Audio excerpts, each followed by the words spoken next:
Hallelujah. അഭിഷേകം മന്ന, വചനം അഭിഷേകമാണ്. ആ മന്നയ നമ്മൾ ഈ പ്രഭാതത്തിൽ നമുക്ക് ദൈവം തരുന്നത്. അതിന് വലിയ പ്രത്യേകതയുണ്ട്. ആ വചനം ജീവൻ പുറപ്പെടുവിക്കുന്ന വചനമാണ്. ജീവന്റെ ഉറവയാണ് വചനം. യോഹന്നാൻ സുവിശേഷം 6:63 പറഞ്ഞു, ഞാൻ നിങ്ങളോട് പറഞ്ഞ വചനം നിമിത്തം. ആ വചനം ആത്മാവും ജീവനുമാകുന്ന വചനമാകുന്നു എന്നാണ് നമ്മോട് കർത്താവ് പറഞ്ഞത്. ആത്മാവും ജീവനുമാകുന്നു. ആ വചനം എവിടെ കടന്നു എന്നോ അവിടെ ജീവന്റെ പ്രവൃത്തി വെളിപ്പെടും. ഈ വചനം സൃഷ്ടിപരമായി ദൈവത്തിന്റെ പ്രവൃത്തി വെളിപ്പെടുന്നത് നമുക്ക് കാണാൻ കഴിയും. സങ്കീർത്തന പുസ്തകം 33-ാം അധ്യായത്തിന്റെ 6 മുതലുള്ള വചനഭാഗത്തിൽ യഹോവയുടെ വചനത്താൽ ആകാശവും അവന്റെ വായിലെ ശ്വാസത്താൽ അതിലെ സകല സൈന്യങ്ങളും ഉളവായി. അവൻ അരുളി ചെയ്തു, അങ്ങനെ സംഭവിച്ചു. അവൻ കൽപ്പിച്ചു, അങ്ങനെ സ്ഥാപിതമായി. ഓ, എത്ര മനോഹരമായ ദൈവവചനമാണ്! യഹോവയുടെ വചനത്താലാണ് എന്തുണ്ടായത്? ആകാശവും ഭൂമിയും സൃഷ്ടിക്കപ്പെട്ടത്. വേറെ ആര് നോക്കിയാലും ഇത് സൃഷ്ടിക്കാൻ കഴിയാത്ത ഒന്ന് ദൈവം സൃഷ്ടിച്ച ആ ദൈവത്തിന്റെ സന്നിധിയിലാണ് നമ്മൾ ഇരിക്കുന്നത്. ആ ദൈവത്തിന്റെ വചനമാണ് നമ്മളെ ഓർമ്മപ്പെടുത്തുന്നത്. വേറെ എവിടെയും രേഖപ്പെടുത്താത്ത കാര്യമാണ് കർത്താവ് പറയുന്നത്. ഞാനാണ് ഈ ആകാശവും ഭൂമിയും സൃഷ്ടിച്ചത്. എന്നിട്ട് കർത്താവ് പറയുന്ന കാര്യമാണ്, എന്റെ ശ്വാസത്താൽ അതിലെ സകല സൈന്യങ്ങളും ഉളവായി. അവൻ അരുളി ചെയ്തു, അങ്ങനെ സംഭവിച്ചു. അവൻ കൽപ്പിച്ചു, അങ്ങനെ സ്ഥാപിതമായി. അങ്ങനെ ദൈവത്തിന്റെ വചനത്താൽ ഉളവാക്കിയ ഈ സർവചരാചരത്തിന്റെ ഈ നടുവിൽ ദൈവമക്കളായ നമ്മളെ ദൈവം തന്റെ കൈവേലയാൽ മെനഞ്ഞ് നാസ്വാദനങ്ങളിൽ ജീവന്റെ ശ്വാസത്തെ നിശ്വസിച്ചു കൊടുത്തപ്പോൾ ജീവനുള്ള ദൈവമക്കളായി തീരുവാൻ ദൈവം ഇടയാക്കിയെങ്കിൽ നമ്മുടെ അകത്തെ ശ്വാസം അത് ദൈവത്തിൻ്റെതായ ശ്വാസമാ. പ്രിയമുള്ള ദൈവം ഊതിയത് കൊണ്ടാണ് ജീവൻ നമ്മുടെ അകത്തേക്ക് കടന്നു വന്നത്.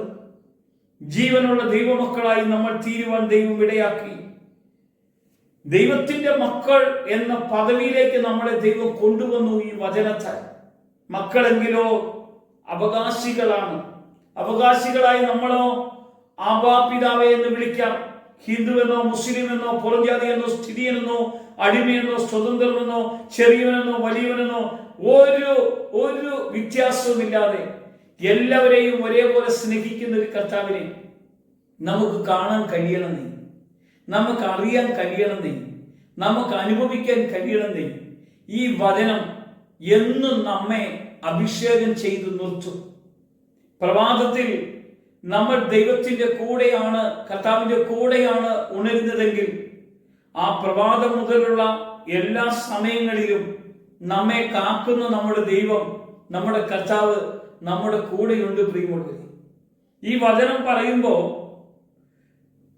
എഴുന്നേറ്റ് നടക്കാൻ പ്രയാസമുള്ള വ്യക്തികളുടെ മേലേക്ക് ദൈവത്തിന്റെ ശക്തി വചനത്തിലൂടെ കടന്നു ചെന്ന് ക്രിയ ചെയ്ത് അവിടെ രോഗത്തിന്റെ ബന്ധനങ്ങളെല്ലാം അഴിച്ചു മാറ്റുന്ന അനുഭവം ഉണ്ടാകുന്നത് നമുക്ക് കാണാൻ കഴിയും.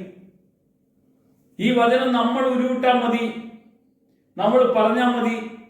എമ്മാവൂസിലേക്ക് പോയ ശിഷ്യന്മാരുടെ കൂടെ നടന്ന യേശു പറഞ്ഞ വചനം കേട്ട് അവരുടെ ഹൃദയം ജ്വലിച്ചു, അവരുടെ ഉൾക്കണ്ണുകൾ തുറന്നു. അവിടെ അകത്ത് വലിയൊരു ദൈവപ്രവൃത്തി അനുഭവപ്പെട്ടു. പൗലോസ് എന്ന മനുഷ്യൻ ദൈവവചനം പറഞ്ഞ് നടന്നുപോയപ്പോൾ ലുദിയായുടെ ഹൃദയം ദൈവം അങ്ങ് തുറന്നു കൊടുത്തു. ലുദിയ വചനം കേട്ട് ക്രിസ്തുയേശുവിൽ വിശ്വസിച്ചു. അവരും കുടുംബവും കർത്താവിനോട് കൂടെ ജീവിക്കാൻ ഇടവന്നു. വചനം കേൾക്കുമ്പോൾ നമ്മുടെ അകത്ത് വിശ്വാസം വെളിപ്പെട്ട് വരും. വിശ്വാസത്തിന് യോഗ്യമായ വചനമാണ് നമുക്ക് ദൈവം തന്നിരിക്കുന്നത്. നിന്റെ ഏത് വലിയ പ്രശ്നമായാലും, ഏത് വലിയ പ്രതിസന്ധി ആയാലും, ഏത് വലിയ വിഷയത്തിന്റെ നടുവിലാണ് ജീവിക്കുന്നതെങ്കിൽ ഇനി എന്തിനാ ഇങ്ങനെ ജീവിക്കുന്നതെന്ന് ഭാരപ്പെട്ട് നിൽക്കുന്ന വ്യക്തിയോട് കർത്താവ് പറയാണ്, ഞാൻ നിന്നെ സൃഷ്ടിച്ച ദൈവമാ, നീ എൻ്റെ നാമം ഒന്ന് വിളിച്ച് എൻ്റെ അടുക്കൽ ഒന്ന് വരാമോ?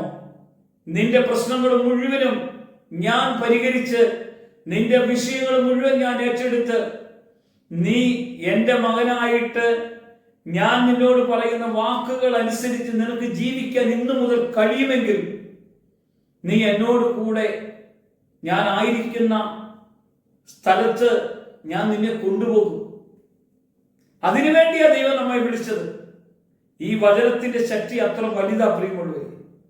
ഈ ലോകത്തിൽ മരിച്ച് മണ്ണിടിക്കുഴി കിടന്ന് അതോടുകൂടെ ജീവിതം തീരേണ്ട ഒരു ജീവിതമല്ല ദൈവം തന്നത്.